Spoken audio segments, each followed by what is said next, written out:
Anthony was born in 1193 in Lisbon of a noble Portuguese family. At the age of about 16, he joined the order of Canons Regular, St. Augustine, Austin Canons, and studied at Coimbra under teachers from Montpellier, Toulouse and Paris. The principal subject was the Bible, presented in such a way as to refute the Moors and the heretics. Impressed by some Franciscans who had visited Coimbra before being martyred in Morocco soon afterwards, he joined the friars in 1220 and sailed to Ceuta, hoping to continue their mission.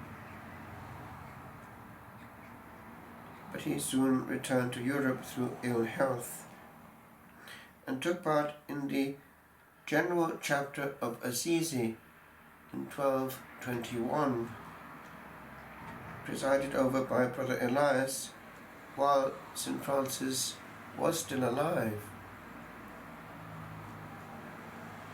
He was sent to a small hermitage of San Paolo near Forlì, but when he preached at an ordination, his knowledge and contemplative experience were revealed.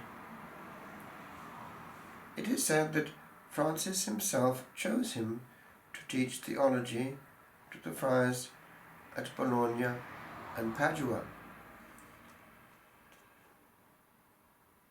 A few years later, he visited France, preaching in several places such as Montpellier, Toulouse and Arles, and also teaching theology. There he was often called the hammer of heretics. Elected provincial of northern Italy in 1227, he travelled much for the supervision of the friaries under his charge. During these 3 years he wrote his sermons for Sundays and became a member of a commission sent to Rome to discuss with the papacy the rule and the testament of Francis. At the papal court, his preaching was hailed as a jewel case of the Bible. He was commissioned to produce sermons for feast days. He returned to Padua for the last month of his life, which were devoted to preaching, hearing confessions, and working to help poor debtors. He died at Arcella, a suburb of Padua, where the friars directed a convent of Poor Clares.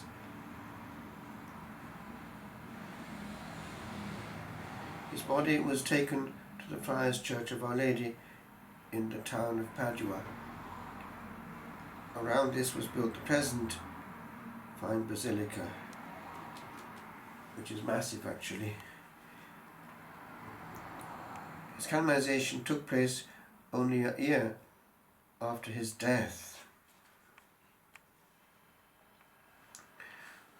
We notice that preaching came to the fore quite accidentally. It was because of the way that he was noticed when he preached at this ordination. He swayed the crowds.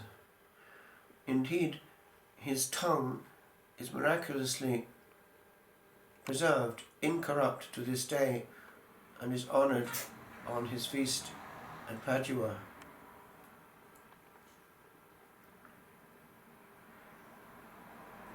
He would proclaim the truth without fear.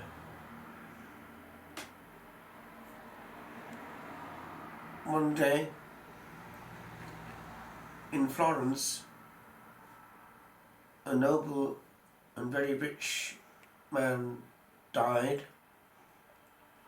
and the family wanted to have an honourable funeral so as to give the maximum of glory to this gentleman.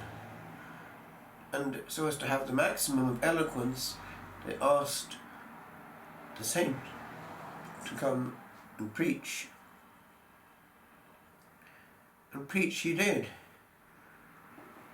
on the gospel, on the dangers attached to riches and their abuse. And because the context was a bit too evident, the family was not amused,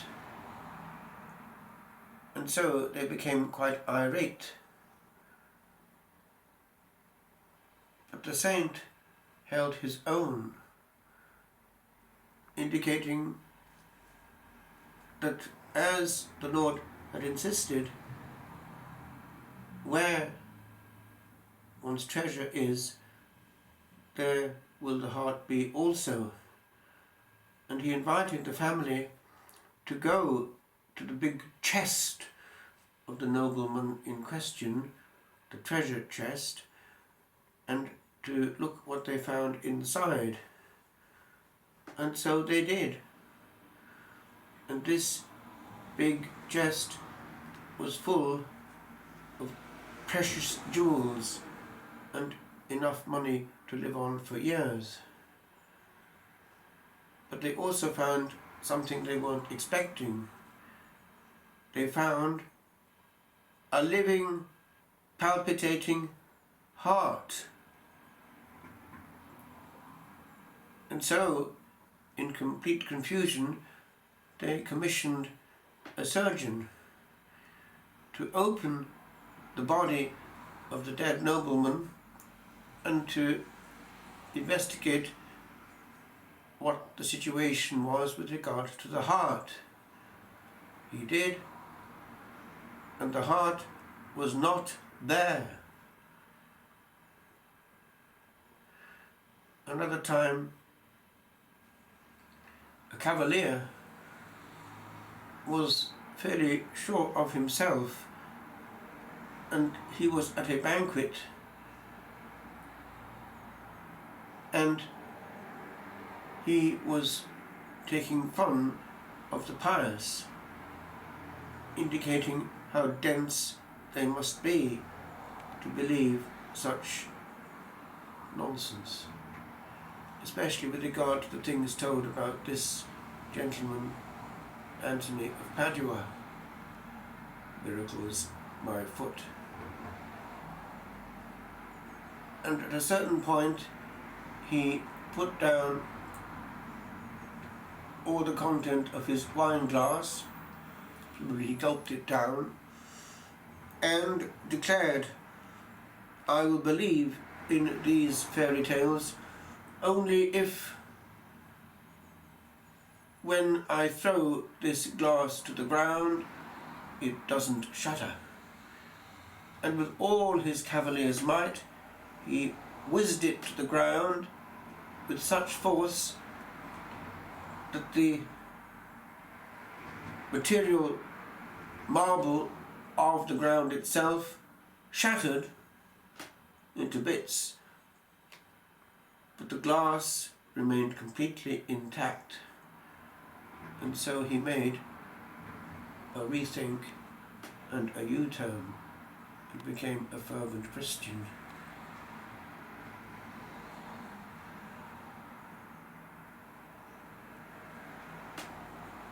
With some human beings, he did not have immediate success, and in frustration on one occasion he went to the edge of the water and called upon the fish therein and said, "You fishes of your God and King, since men will not listen to the voice of the Lord, you come and listen to the gospel." And up they came in perfect order, the little ones in the front, the middle ones in the middle, and the big fish at the back. And while he held forth, they listened perfectly, and people, hitherto incredulous, started to listen also on the shore, and remained somewhat puzzled. At the end of his sermon, the little fish, in perfect order, put down their little heads again under the water and carried on with their life.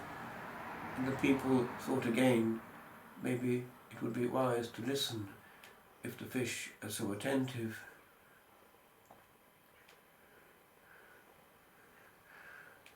On another occasion, there was this Jew who was making fun of the ridiculous Catholic faith, especially with regard to some articles of it.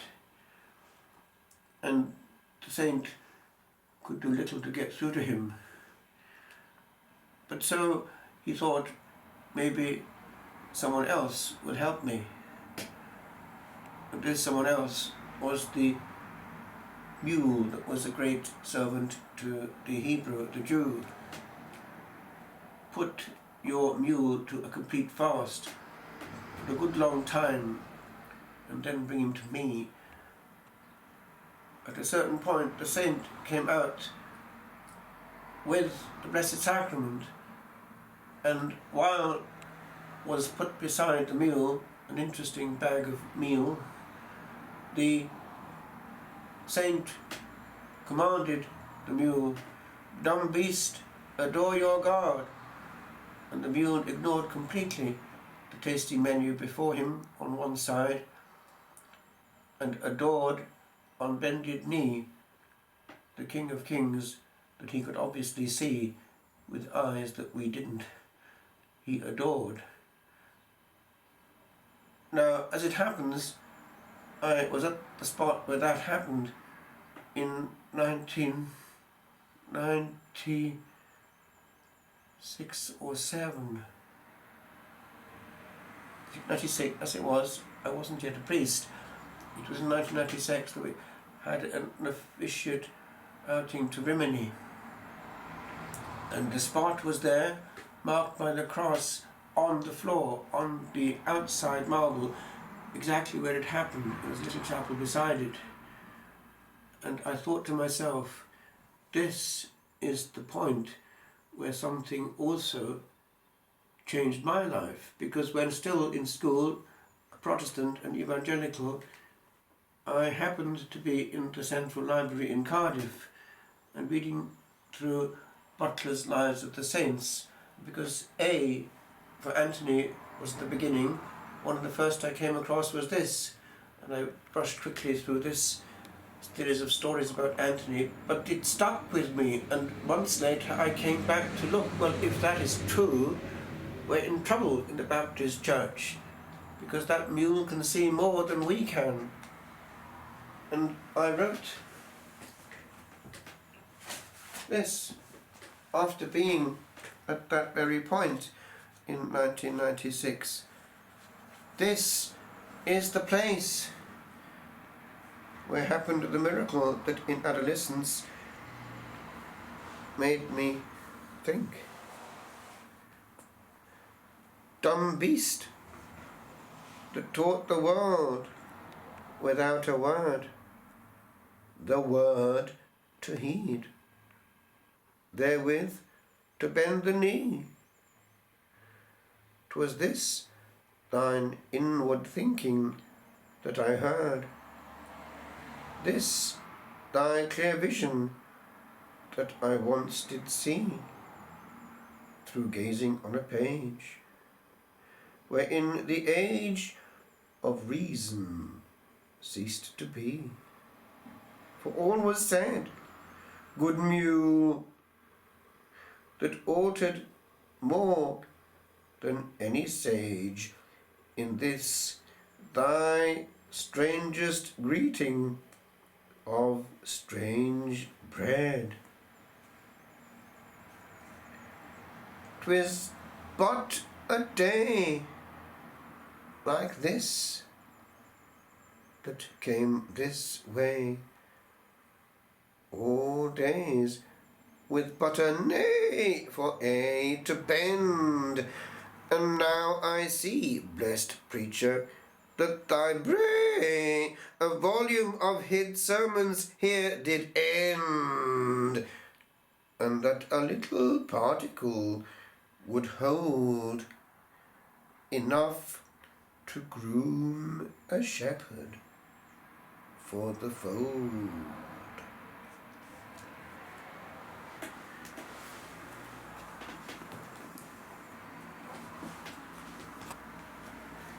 He is known for his interventions.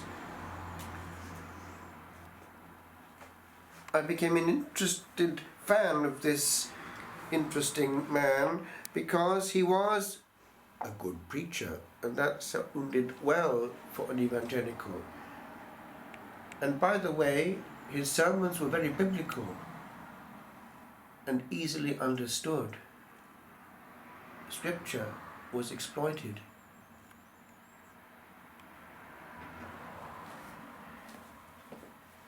But things happened also long after his death, and so they do to this day. Lost objects are found by his invocation, and many, many miracles happen. On letters that arrive, I often find SAG on the back. In fact, I opened one yesterday with that on it. Those who know the meaning of the initials SAG and why they became popular often mark them on envelopes, thereby placing the letters under the protection of St. Anthony of Padua, whom they trust will get them safely to their proper destination. The origin of the practice is this. A Spanish merchant named Antonio Dante left Spain for South America in 1729 to establish a business in Lima, Peru. His wife, who remained in Spain, wrote a number of letters to him without receiving a reply. In great distress and with the utmost simplicity, she brought a letter with her to the church of St. Francis at Oviedo. In the church was a large statue of St. Anthony, and it was in his outstretched hand that she placed a letter to her husband. Her prayer of confidence was, "St. Anthony, I pray thee, let this letter reach him, and obtain for me a speedy reply." The next day she returned to the church and saw that her letter was still there. Weeping in frustration that her letter had not been delivered, she attracted the attention of the brother sacristan, who listened to her story. Afterward, he told her that he had tried to remove the letter, but could not, and he asked the lady if she would try to remove it. This she did, with ease. The letter was not the one placed there the day before, but a letter from her husband. Immediately, 300 golden coins fell from the sleeve of the statue. A number of the friars were alerted to the scene and waited while the miraculous letter was opened. The letter was dated July the 23rd, 1729, and read, "My dear wife, for some time I have been expecting a letter from you, and been in great trouble at not hearing from you. At last your letter has come, and given me joy. It was a father of the Order of St. Francis who brought it to me. You complain that I have left your letters unanswered. I assure you that when I received none, I believed you to be dead. So you may imagine my happiness at the arrival of your last one. I answer by the same religious and send you 300 golden crowns, which will suffice you for your support until my approaching return. In the hope of soon being with you, I pray God for you, and I commend myself to my dear patron, St. Anthony, and ardently desire that you may continue to send me tidings of yourself. Your most affectionate Antonio Dante. The original letter, written in Spanish, is preserved at Oviedo. In memory of this event, the practice of writing SAG, St. Anthony Guide, on letters became widespread.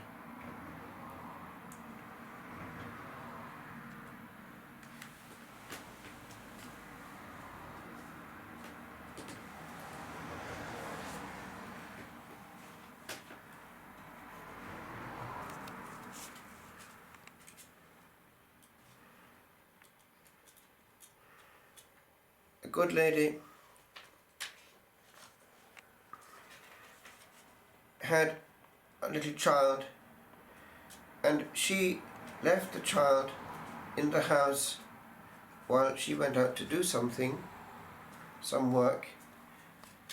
But there was a little reservoir of water next to the house itself, and the child managed to play with it, but to fall in it head first, and couldn't breathe. When the mother returned, she found the little child, whose name was Tommasino, head under the water and the feet sticking up. He had drowned. She was distraught and pleaded with St. Anthony to do something about it.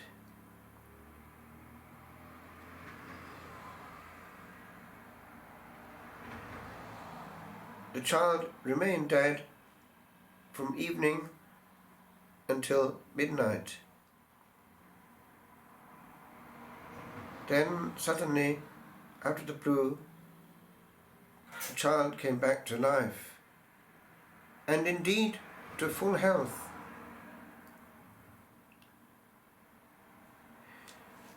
This happened after she had made a vow.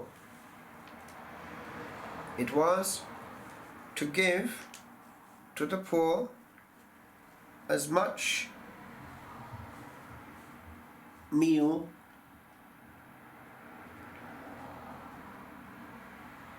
as corresponded to the weight of the child, if St. Anthony granted the favour.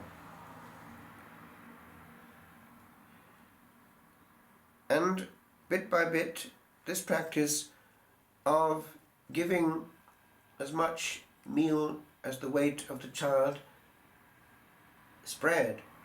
It actually entered liturgically into mode with the expression benedictio ad pondus pueri. It was brought back to life in the 1800s and is now still widespread, especially in some areas, and the bread of St. Anthony is a regular event at Padua itself. Every Sunday in the Basilica, bread is blessed and distributed afterwards, and there's often an overflow of supply of blessed bread in the little capellina next to it. And here we have bread to be blessed tomorrow. In the days of St. Anthony, bread was life, and he was seen also on that level as a saint of providence. There is at Fatima, or rather Padua, a great devotion to this saint. They come by the thousand. It's a massive basilica, and there's prayer going on all the time. And the sacraments are well celebrated, all of them. But this old hymn is sung and is well known locally. si queris miracula, if you look for miracles. Translated into English as follows: if then you ask for miracles, death, error, all calamities, leprosy and demons fly, and health succeeds infirmities. The sea obeys, and fetters break, and lifeless limbs thou dost restore, while treasures lost are found again, when young or old thine aid implore. All dangers vanish at thy prayer, and direst need doth quickly flee. Let those who know thy power proclaim, let Paduans say, these are of thee. And then there's a doxology to the Blessed Trinity at the end. This then is the saint of the 13th of June, popular throughout the world, even in countries under Eastern Orthodox influence. For some reason he attracts even there, Romania and other continents. We find him everywhere. As pure as a lily, henceforth feasted with lilies, and carrying the child Jesus, who did appear to him, and he's presented as appearing usually on his office book, or maybe on his Bible. He's carrying a book. So there was an intimacy there, and he's also very helpful in the matter of holy purity. St. Anthony's brief, and so on.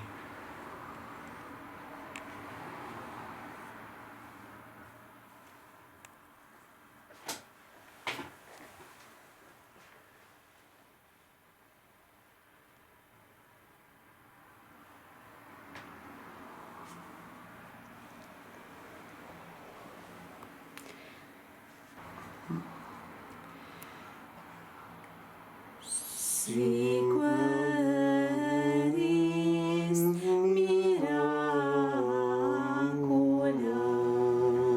mosteror calamitas, demum lepra fugiur, egrissur consani.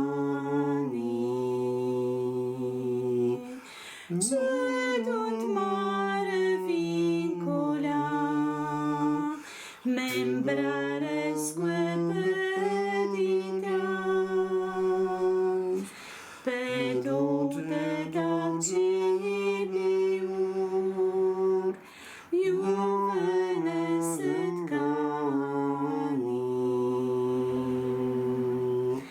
Pereunt pericula, cessat et necessitas, narret hique sentimur, dicam Paduani.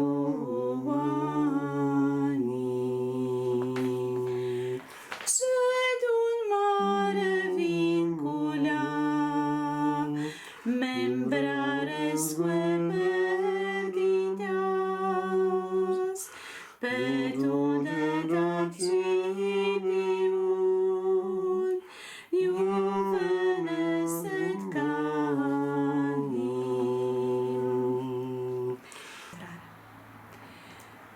Gloria